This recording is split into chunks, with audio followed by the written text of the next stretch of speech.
everyone, and welcome back to another episode of the Happiest Hour on Earth. I'm your host, Emily. And I'm your other host, Chris. And we're so excited that you're joining us for another episode. Have you ever had any particular movie or place or thing that reminded you of Disney, but it wasn't? Something that just brought about that same Disney magic for you? We have quite a few things in our life that kind of bring about that same magic that Disney does. And we just thought it would be fun to chat about some of those things. There's some movies, there's some places. There's all kinds of fun things that have kind of the same Disney essence, but they're, different in their own ways. Yeah, that's what I think is interesting about this, because there's something that Disney does that brings about, like you said, this magical essence. And sometimes other movies actually tap into that essence. Mm-hmm. And sometimes there's places that we'll be actually talking about tonight too that invoke that same Disney magic in a way. There's a lot of really fun ones here. We also got some from our listeners, and I cannot wait to jump into this one. Me neither. We've got some fun stuff to talk about. So let's go ahead and dive in.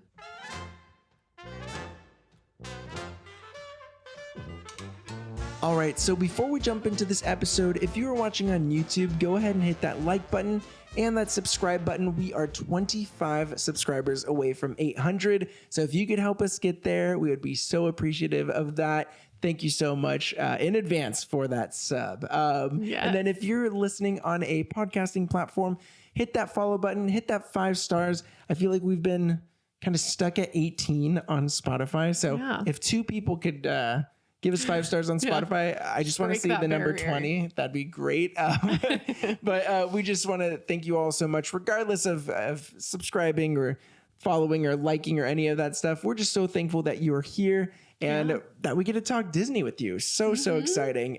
Always a good time. Yeah, this one's a little bit different because we're talking Disney, but we're also talking things outside of Disney, which we don't do often because we always love talking about the Disney movies, the parks, news, all of that good stuff. But tonight we're talking about the Disney essence, but not necessarily Disney movies. And so, I'm really, I thought this was such an interesting idea and concept for an episode. And so there's other people who also listen to the show who think the same way that we do. So let's jump into this. So what feels like Disney but isn't actually Disney? We're going to start with the movies. And I think one of the biggest competitors for the longest time with Disney was DreamWorks. And we never really felt like DreamWorks was Disney, even growing up. We just knew the whole thing of someone leaving. Yeah, there's someone who left Disney and was mad, started DreamWorks. And, when Bug's Life came out, Ants came out. Shrek was all about like making fun of the fairy tale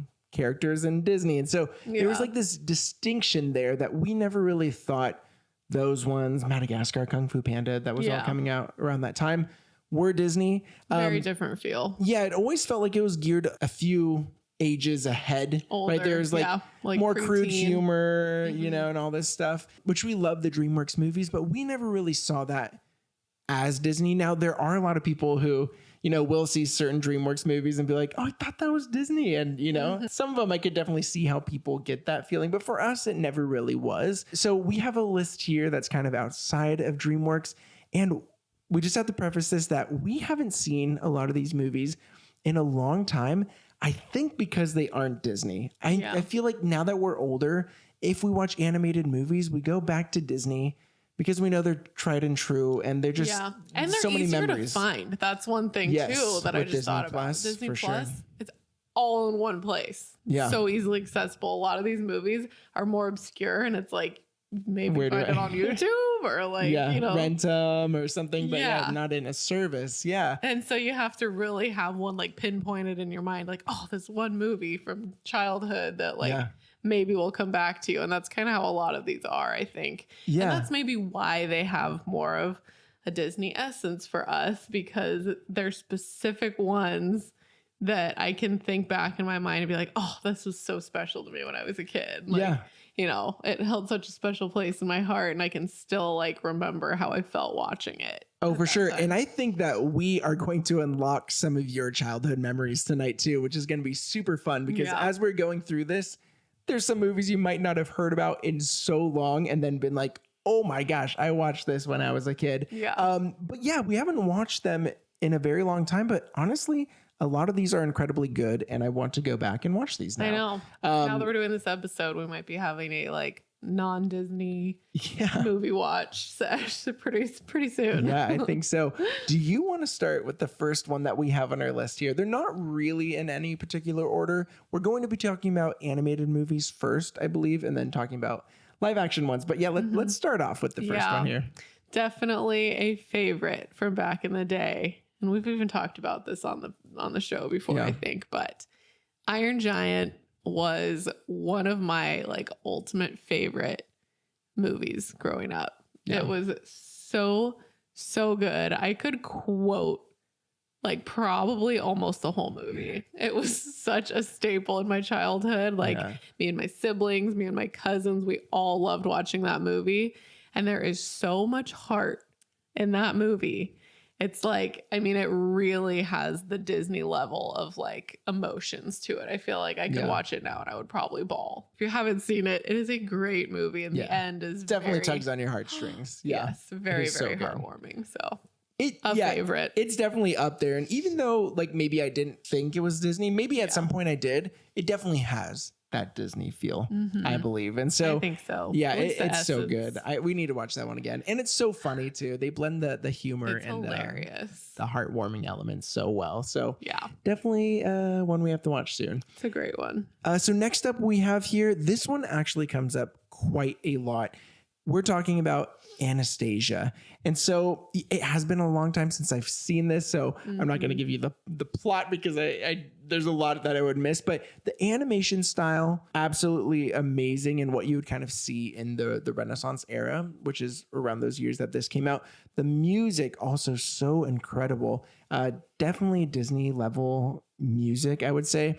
You also had Angela Lansbury, who was Mrs. Potts in Beauty and the Beast. That was right around this time. So that's probably why a lot of people thought it was Disney too. You had that really comforting old lady voice.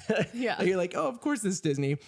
Also, the music was composed by David Newman, who is the brother of Thomas Newman. Thomas Newman did a lot of Pixar, did like Finding Nemo, which we love the music for. But then they're actually cousins of Randy Newman, who you guys all know from Toy Story, Bug's Life, and so much more. Yeah. A lot of musical talent in that family. Yeah, seriously, so amazing. But this movie, Anastasia, was also created by Don Bluth, who was a Disney animator in the past.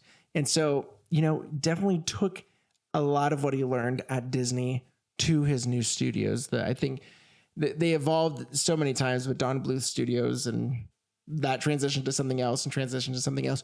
We actually did an episode where we went through like the whole history of this. I forgot even what episode it is. It might have been like why we watch Disney movies, but not kid movies or something like that. I think we did an episode on that. But we also heard from a listener, Rox Lehman, who's been such a huge supporter for such a long time. And she said, Anastasia always surprised me that it wasn't a Disney movie. So we totally feel you. We've heard this many other times before too.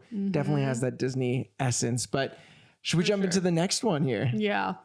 This is one that I actually have not seen. Oh, should I take this one then? Yeah, actually both of the last two are not ones that I've seen. She hasn't not seen all the way through, which is crazy. I know. So we should watch it. We do need to see it. I have not seen It's actually on Disney Plus.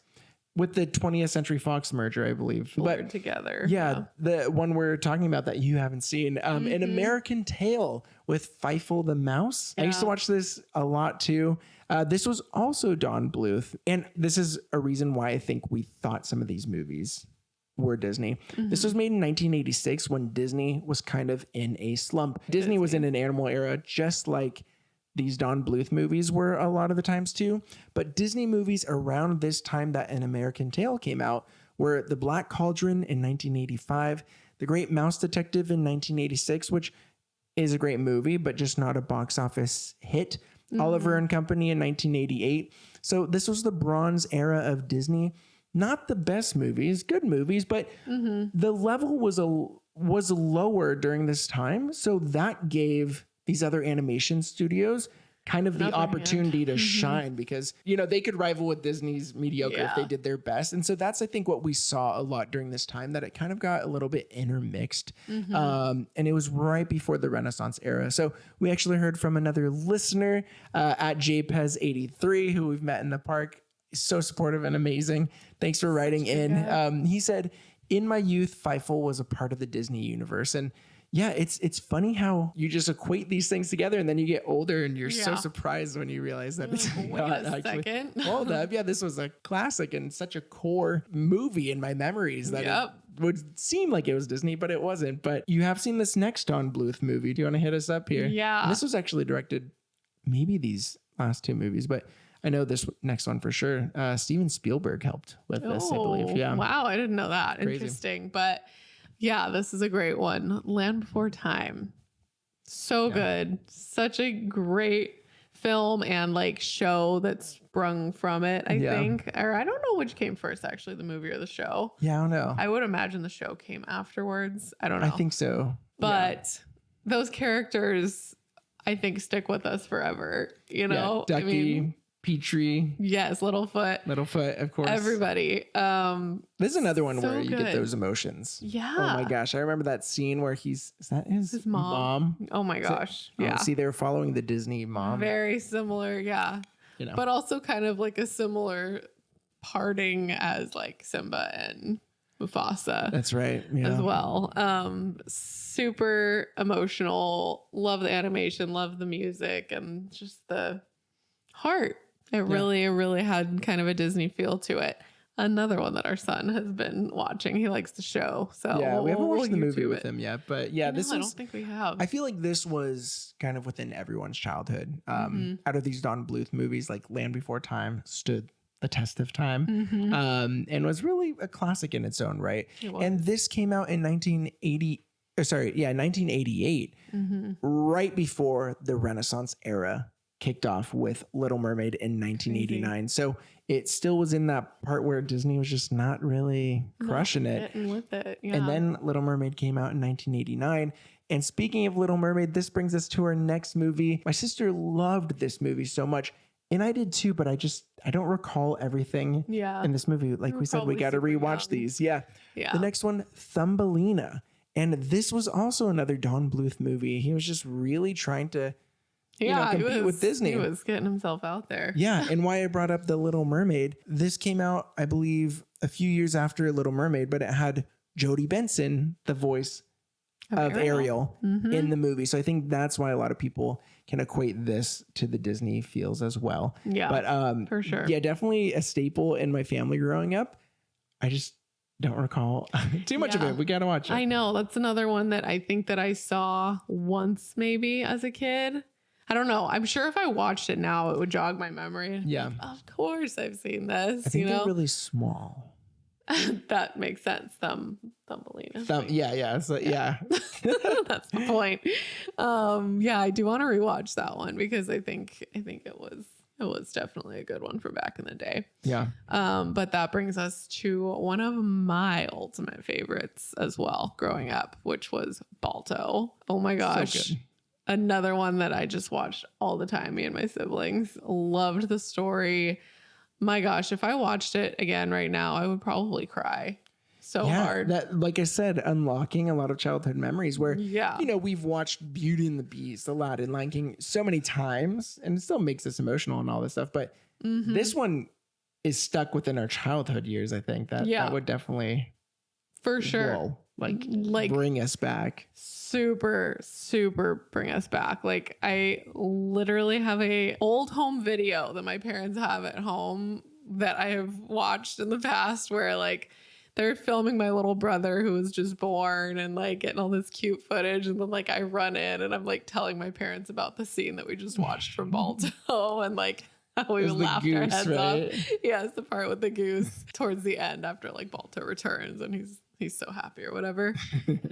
Such a staple. I was waiting for the accent. I'm not gonna imitate it. I did it in the home video. I won't do it here, but it was such a good movie. Yeah, such a classic. I absolutely love that movie, and I would love, that's one that I would love to rewatch. Yeah. It's We'll so find good. it and we'll watch it. Yeah. We also had a friend of ours too. Yes, that's true. We Hop in had a here. good friend of ours, Amy Nicole 591. Actually just saw her and her husband over the weekend. They're great friends of ours. But she said, Balto, I only recently found out this was not a Disney movie. It was one of my faves. Same here, Amy. It was one of the best of the day. Yeah. I So love good. that one. Oh, you're getting this one because I did not see this next one. Yes. Okay. So in the same vein as An American Tail. Yeah. Same producer as An American Tail. And very, very similar type of movie. I did not see An American Tail, but I did see Once Upon a Forest. And I think that I've talked about this on the show before as well. This is one I haven't seen. Yeah. But it has mice in it, right? A lot of mice. Yes, mice, all the little creatures and rodents and birds, all kinds of things. Similar storyline, I'm sure, to An American Tail. I don't know for sure. And it has been a lot of years since I've watched this one, but it was another one that was like a staple for me. Very heartfelt and just really cute animation, and just like the storyline was just really good. I don't know. I don't really know how else to explain it because we already talked about the other movie, and I think it's probably similar. Well, I think An American Tail, it's been a long time, but it's like, I'm not even going to try because it's been so long. No, I know. I'm going to butcher this. Yeah, I'm going to butcher it. I thought I saw something about Once Upon a Forest. Are they trying to like clear out the forest? Like, isn't there people trying to I think that's harm what it the is. forest, and they're trying to fight save back it or something? like keep everyone safe or something like that. I Okay. don't know. I would have to read the plot again to remember. I guess I should have done my own research before this, but it was a great staple. movie. Yes, such a staple when I was really little. Yeah. Okay, I need to watch it. Another one. Come on, I'll watch. open my eyes to this amazing film. You'll know. I'm ready. Yeah. How good it is. Oh, we could show our son. That's the cool thing about having kids is like you don't feel weird just being like, I'm gonna put on a very old film. Yeah, from you're the showing 80s or it to your 90s. kid, and then you're getting to relive all those sweet childhood memories. Yeah. Hey, that sounds amazing. Mm-hmm. So now we're moving into live action, just a couple that we have here, but one that's surprising that isn't Disney, or maybe, I don't know. I guess I always knew it wasn't because it always started off with the lion, you know, Metro, MGM. Yeah. Of course it's not Disney, but wow. Like the storytelling is so good that you're like, it brings about those Disney feels. I could fall in that. Wizard of Oz. It's such a classic, just like Mary Poppins is. It's also groundbreaking. So you just assume like, well, Disney would have thought of something like that, but the whole black and white to color, Oh my god. you know, that definitely has Insane. the Disney magic, even though I guess I knew forever it wasn't Disney, but man, it has that essence of Disney and just cements itself as one of the best. completely films ever. forever. Yeah. It doesn't matter what movies come years down the line. That's actually one we haven't watched in a long time, and I definitely need to watch it again. I've been wanting to watch it for a long time. No, we really should. We should watch it. That's one I want to watch again in like the theaters. Like that'd be That would so be cool. awesome. Oh, so amazing. Love it. But another one that brings about some of that same Disney magic. And this movie shared the same leading lady as a very popular Disney film. We're talking about The Sound of Music, which was such an incredible film. The songs will live on forever. Yeah. And this one was actually made by 20th Century, but it came out in 1965, which was only a year after Mary Poppins. So very close Crazy. to the same time as Mary Poppins. Julie Andrews She was a busy lady. She was very busy Singing, filming. acting. Oh my Yes. gosh. And I feel like I read something recently about her being a mother at the same time. I need to look up the article that I was reading, but I feel like I saw something about how she was trying to, you know, simultaneously Juggle all that. Wow. juggle being a mom and being in these incredible movies. So Yeah. I love Julie Andrews forever. so sweet. She's an icon. Princess Diaries. I mean, like she has been in some of my most favorite movies of all time. So yes, The Sound of Music is another one that is just iconic. Yeah, it kind of forever. reminds us of like those old Disney films like Swiss Family Robinson and like Happiest Millionaire, like Yeah. that style Kind of of movie. like Yeah. musical, but just kind of It's that old that kind of type of- cozy feel, although Sound of Music's not necessarily super cozy. It's kind of a very but intense it's so plotline, heartwarming. but yeah, it is. It's very long, but the story just gets like better and better throughout. I just feel like you connect so much with her, and then the way that she wins over, what's his name? I can't remember what the dad's name is, but Daddy-o. no, I can't remember The his one name. that whistles and their kids go crazy. Or They or obey him. obey. Yeah. Man, I think we need a little whistle at our house. I'm just kidding. I'm joking. I don't think it would work the same way anymore. Yeah, no, But but yeah, it's such a good film. So good. Such Yeah. a good one. Another one, Hook, obviously reminds us of Disney in a way because it's Peter Pan, the story that we know and love. It also had Robin Williams as the lead, and it was 1 year before Aladdin came out in 1992. So I think Yeah. just really kind of equating Robin Williams to the genie and seeing Yeah. him in a movie that's Peter Pan.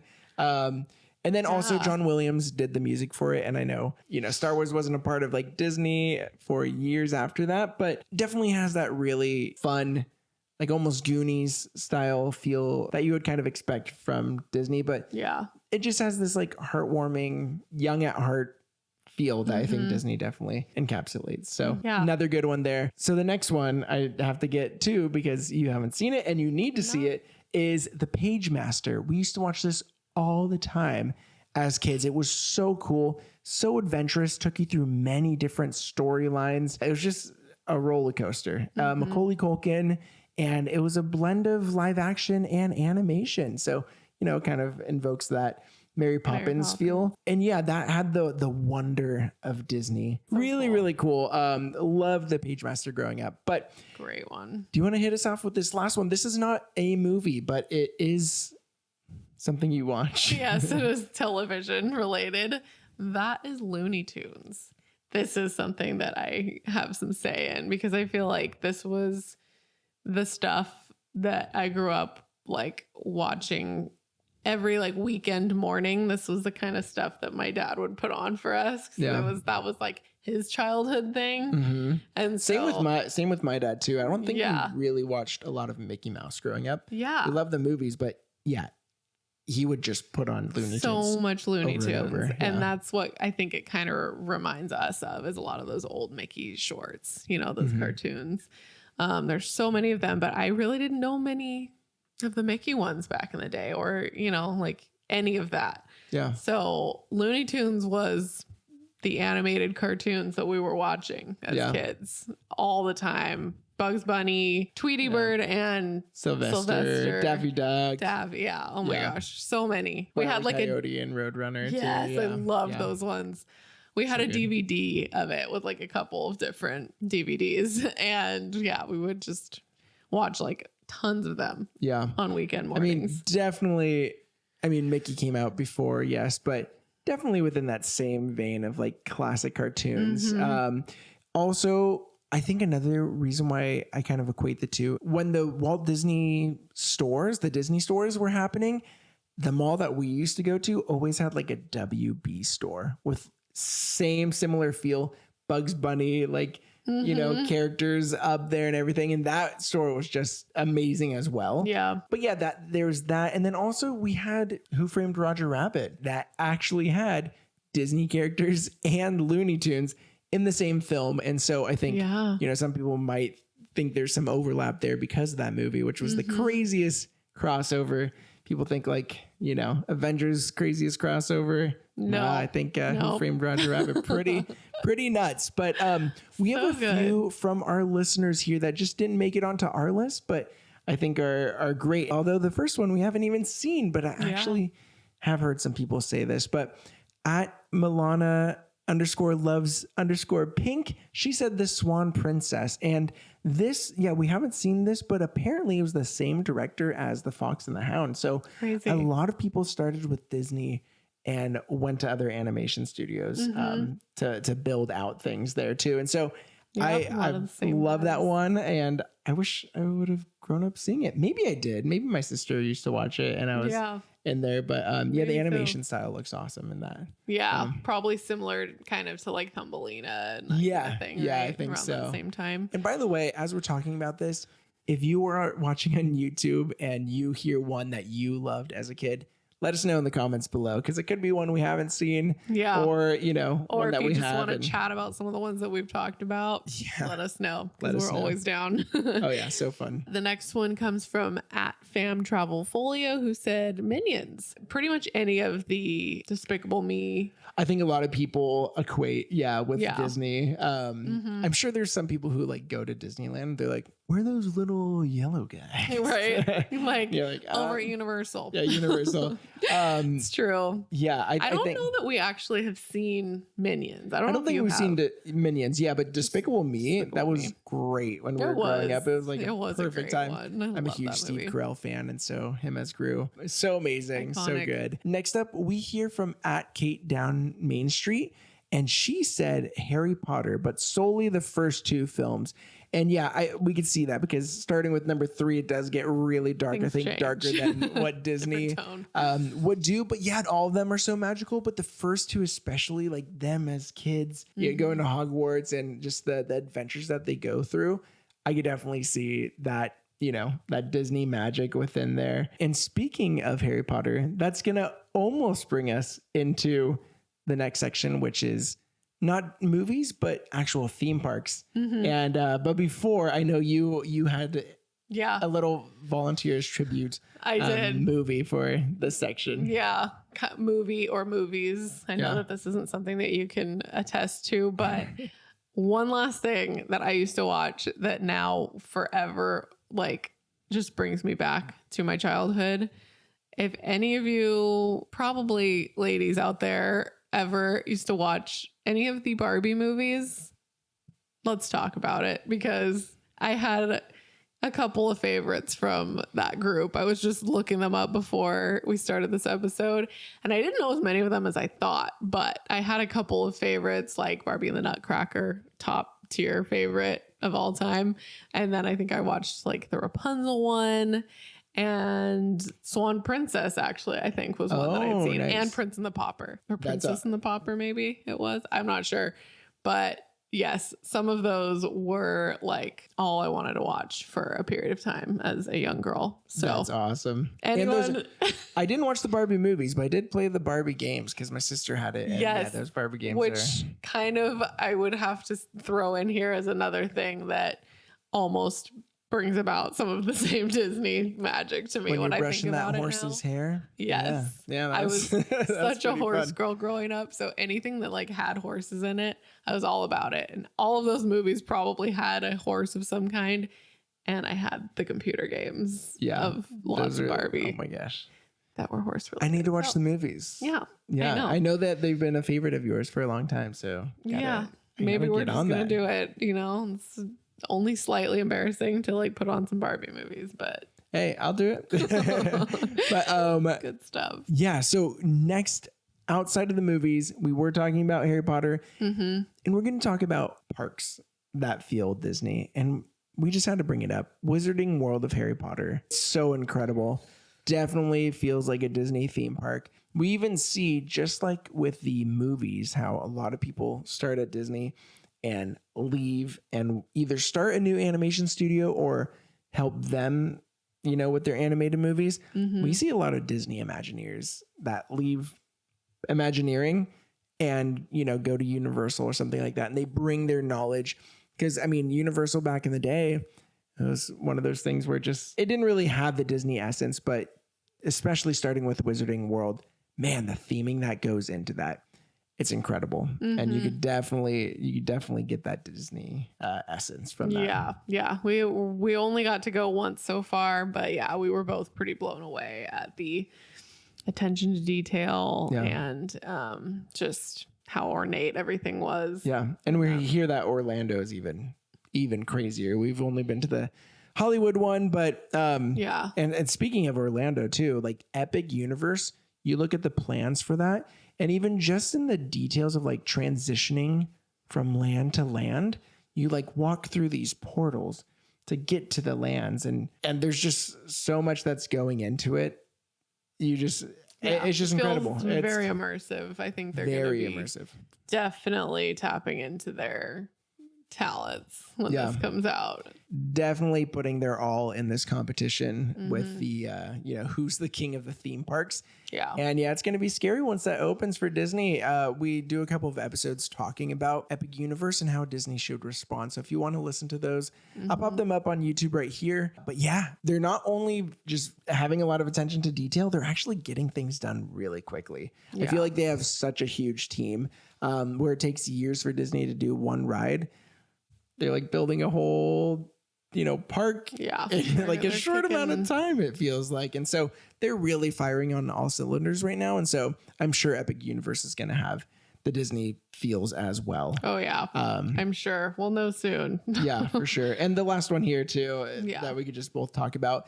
We have not been to Super Nintendo World, but man, the theming of that looks pretty great. It looks amazing. And Mario, I think, really taps into the child, and a lot of people. So, we both definitely loved some Mario Kart. Oh, yeah. As kids, and anything Mario related, I feel like I get pretty hyped on still. Yeah. So I would love to check out Super Nintendo World. I know, same here. And I love that it's tapping into people's childhoods in a different way, right? Like Disney, the movies, the shows, and then also, of course, the original attractions. But Super Nintendo World is tapping into childhood video gaming, like, when it was so early on and all that stuff. So that's a really cool way to build a park around that.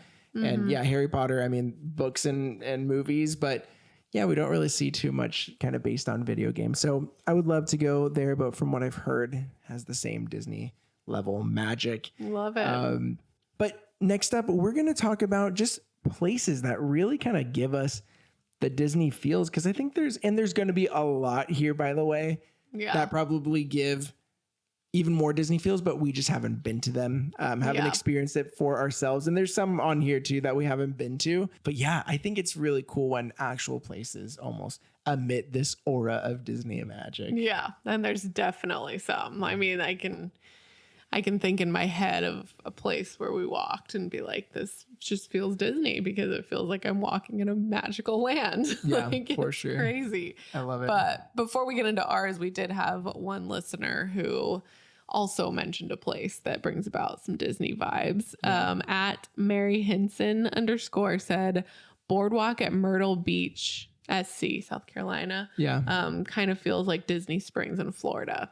That's awesome. That. Oh man. Yeah, I can I could imagine that vibe because honestly, the Santa Cruz Boardwalk here in California, almost I would imagine has kind of a similar vibe to some of the Disney Springs or maybe like the Boardwalk resort. Yeah. More like a dirtier version. Yes, a dirtier we version. love the Boardwalk, by the way, but Walt Disney's wife, said, "Why do you want to build a theme park? Like they're all so dirty and all that stuff." And you can tell some of the boardwalks out there definitely are, but I still feel like they can bring about some of that same vibe. Definitely. But moving on. Yeah. Do you want to get this one? Yeah. Because I guess this was my idea. Just places that strike the Disney magic. Yeah. Somewhere that we have been a couple years ago, it was 2019. 2019, yeah. That was our year. We did a lot of traveling that year. Amazing. We just kind of like went all out. And one of the first places that we went on that trip to Europe was Strasbourg, France. This is a little town basically on the border of Germany and France. Mm-hmm. And we went for a couple of days, and it is just your typical like little like Pinocchio village. Pinocchio, I know.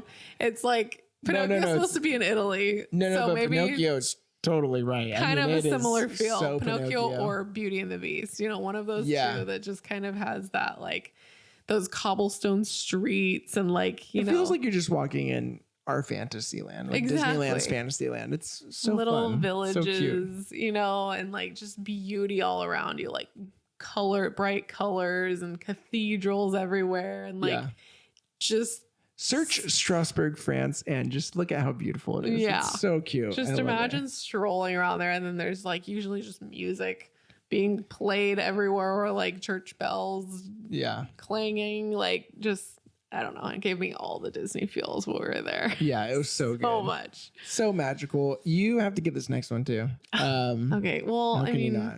no. How about you get the next one? I'll get the next one. Okay, that works. Okay, so the next one we have here is New Orleans.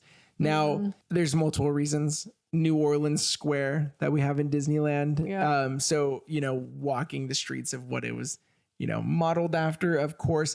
And then Princess and the Frog, so you get park and movie. And then when you're actually down in New Orleans, we just had such a magical time. And there is like this, there is a lot of like voodoo-y and magic stuff like that too. So there is something there that just kind of feels like magical. That there's something there. Yeah, whether it's good or bad. But it's just so fun. Also, what I love about it too that makes it feel like Disney is that anywhere you walk in Disneyland or world, you hear music and it really sets you in the mood.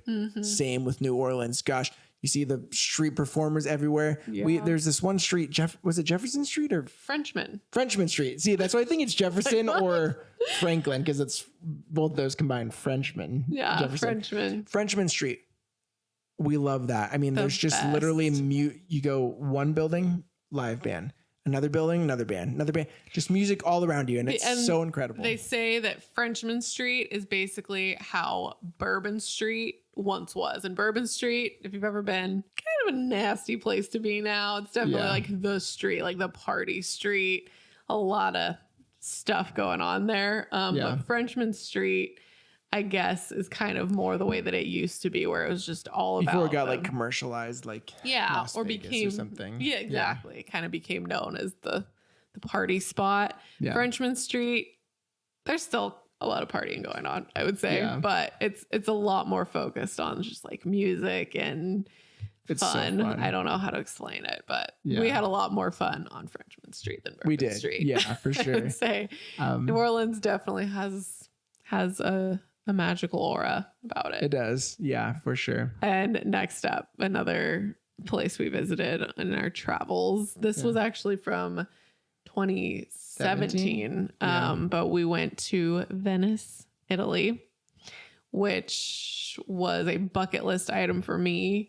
When I was like a teenager, I just dreamed of getting to go there, ride a gondola, and, just walk those streets. And someone over here made it happen. So for our first wedding anniversary. It was. And it was very, very special. So we got to go to Venice for a couple of days. And then we went to Malta, which is where his mom's whole side is from. So he's half Maltese. Yeah. And it was fun getting to visit there as well. But I love Malta. And then London too. Yes. Which, Peter Pan. Also gave us some vibes. Yeah, some Peter Pan. But Venice in particular for me just was like, I don't know. There's no other city like it. Nothing like Venice. Getting lost on those narrow streets and the canals and all this stuff, like it is so magical because there's no other place like it. There's nothing like Venice. It's Venice. so cool. It is so amazing. Yeah. Quick story time. We had arrived